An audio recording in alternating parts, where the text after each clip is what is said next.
안녕하세요. 보상가배상TV입니다. 들 경향 무조건적으로 다음을 공사가 읽어보는 코너 호모 이코노미크스입니다. 이게 바로 고지의무라는 것 때문인데요. 의학적으로 인과관계가 없다라고 하면은 교통사고가 발생했을 때 사고를 일으킨 가해자가 받는 형사처벌은 어떤 것들이 있는지 설명드리겠습니다. 교통사고 가해자나 교통법규 위반자는 도로교통법, 형법, 교통사고 처리 특례법, 특정범죄 가중처벌 등에 관한 법률 등에 규정된 내용에 의해서 형사처벌을 받게 됩니다. 먼저 도로교통법에 따르면 차의 운전자가 업무상 필요한 주의를 게을리하거나 중대한 과실로 다른 사람의 건조물이나 그 밖의 재물을 부서지게 한 때에는 2년 이하의 금고나 500만 원 이하의 벌금에 처해지게 됩니다. 그리고 교통사고 처리 특례법에 따르면 차의 운전자가 교통사고로 인하여 업무상 과실 또는 중대한 과실로 인해 사람을 죽거나 다치게 한 경우에는 5년 이하의 금고 또는 2천만 원 이하의 벌금에 처해지게 됩니다.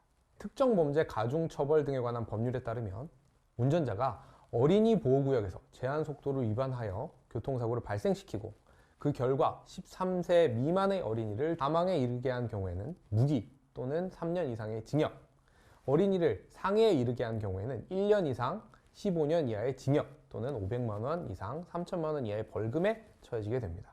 그런데 교통사고에 도주, 음주와 같은 중대한 위법사항이 추가되면 형사처벌의 정도는 더욱 강해집니다. 아까 말씀드렸던 특가법에 따르면 차의 운전자가 교통사고로 인해서 사람들을 다치게 하고도 사고 후 도주, 즉 뺑소니를 한 경우에 이게 단순 도주인 경우에는 피해자가 사망했다면 무기 또는 5년 이상의 징역, 피해자가 부상을 입었다면 1년 이상의 유기징역 또는 500만 원 이상 3천만 원 이하의 벌금에 처해지게 되는데요. 만약 여기서 한 걸음 더 나아가서 피해자를 사고 장소에서 옮겨서 유기하고 도주한 경우에는 피해자가 사망했다면 사형, 무기 또는 5년 이상의 징역, 피해자가 부상을 입었다면 3년 이상의 유기징역에 처해지게 됩니다. 또 음주 또는 약물의 영향으로 정상적인 운전이 곤란한 상태에서 차를 운전하다가 사고를 내고 피해자가 상해를 입게 되었다면 1년 이상 15년 이하의 징역 또는 1,000만 원 이상 3천만 원 이하의 벌금에 처해지게 되고 피해자가 사망하게 되었다면 무기 또는 3년 이상의 징역에 처해지게 됩니다.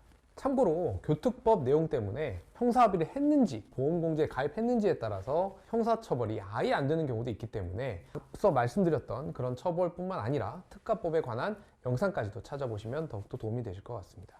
저희 보상가배상 로펌은요, 전화, 카카오톡, 폰메일 상담, 카페 상담 등으로 상담받을 수 있습니다. 저희는 서울과 부산에 사무실이 있고요. 전국 번호는 1544-3102로 문의 주셔도 되고 카카오톡에서 보상가배상을 검색하셔서 카톡으로 문의 주셔도 됩니다. 그리고 이 영상 댓글란을 보시면 메일로 신청하는 링크를 클릭하셔서 자세하게 작성해 주셔도 저희가 전화를 드리고 있습니다. 단 이게 후유장애가 남지 않는 2-3주 진단 같은 경우에는요, 유선 상담을 하지 않고 있는 점 양해 부탁드리겠습니다.